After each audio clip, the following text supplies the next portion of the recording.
Time for a ranking video, and I'm gonna do a very brief video on my top 10 albums for 2020. For those of you who have been following me for a while, you'll know that in that year I did an enormous number of reviews of new albums. But this would be my top ranking video for that year. First of all, let's go through a handful of honourable mentions. Storm Damage, Ben Watt. Of course, I always loved Ben with his work with his wife. Uh, what's her name? Tracy Thorn. And his solo work has also presented me with some gentle listening, which I've enjoyed. Uh, Deacon Blue released an album, City of Love, after quite a long period of inactivity. I really loved it. Suggest you get to listen to it.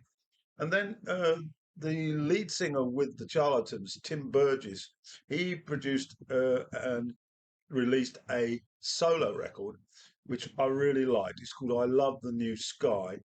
And two more. The Strokes came up with a new abnormal. I think this is their sixth offering. I've always been keen on this New York City post-punk type band, particularly like the vocalist on this. And my final honourable mention, an artist that I'd never really heard of, but he's been around for a few decades. He's a blues artist, a guitar player. His name's Walter Trout. And I really got into his solo album, Ordinary Madness. So those are my honourable mentions. So let's get into that top 10. And at number 10, Robert Cray. This is a very impressive set of songs. It's really extended his blues repertoire to include more soul and R&B in the vocal department, and I particularly liked it. Then at 9, an album by the Eels, Mark E. Everett. I've followed this band since the beginning of the millennium, and this album came out early in the year. It's called Earth to Doro. Solid material from Archie Everett, but you need to listen to them. At 8, a new band for me, female singer. She goes under the name of US Girls, and this is, I think, her second or third album called Heavy Lights. It's very sort of synth pop orientated, got a beautiful voice, and it's well worth a listen. And then at number 7 is the Manchester-based band, the Doves. The album's The Universal Want, and they've been absent for quite a while as well.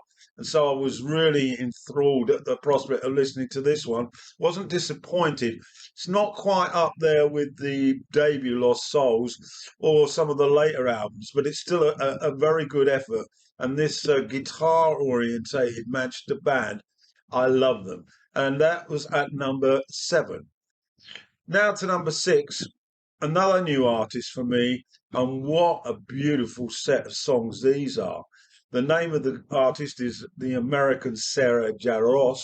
She's a singer-songwriter, but she's a bit more than that. She's got a lovely band, and the songs sort of expand out to include lots of instruments that I adore: accordions, mandolins, etc., dobros, violins. And this album, World on the Ground, is a very strong album. I think it's maybe her fourth. So get to listen to it. Sarah Jaros. Top 5 now. And I've basically decided to go with the old fogies. These 5 artists are all geniuses who've been around as almost as long as me. Most of them have been here longer than me. But I make no apologies for this. I think they're absolutely strong contributions to music. Certainly the best I felt that year. And so let's get going. At number 5, Paul McCartney, or Sir Paul, or Macca, depending on you prefer. This is McCartney 3, and it's much better, I think, than 1 and 2. and I really enjoyed it.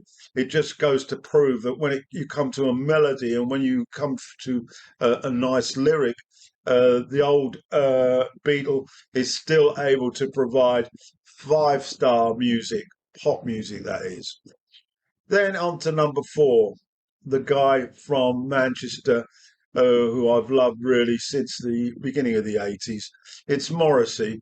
And this was his album called I'm Not a Dog on a Chain. You can read into that what you wish, but it's basically Morrissey basically saying that I don't care what you think or what you do. I'm going to express myself in the way that I want to. Very much an advocate of free speech. And the music, his band, which have been with him now for the best part of 35 years, really solid stuff. So that's at number four, Not a Dog on a Chain. Then to three was the latest album by Elvis Costello. Elvis, well, I've loved him right since My Aim Is True. I've got all his 80s albums, but I've followed his career into the new millennium, and many of those releases have really not got a lot of airplay, but I always love them when I explore them. And this Hey Clockface is another five-star delivery. Haven't listened to it too much, but it's good enough to be my number three pick. So let's move on now to the number two pick, and the number two pick is another giant from the late 70s. It's Paul Weller and his latest solo album, On Sunset. The title track is absolutely mesmerizing. It's once again an album where he takes risks. He's into a number of different genres.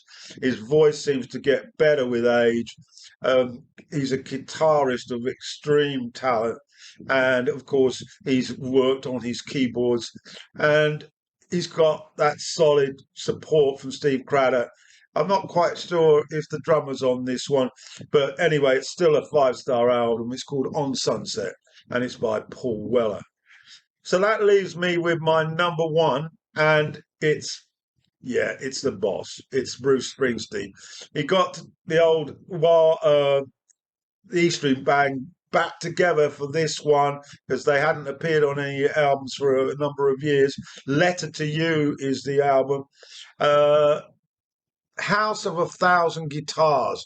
Just get into that and you will see it's vintage Springsteen. So that's an extremely quick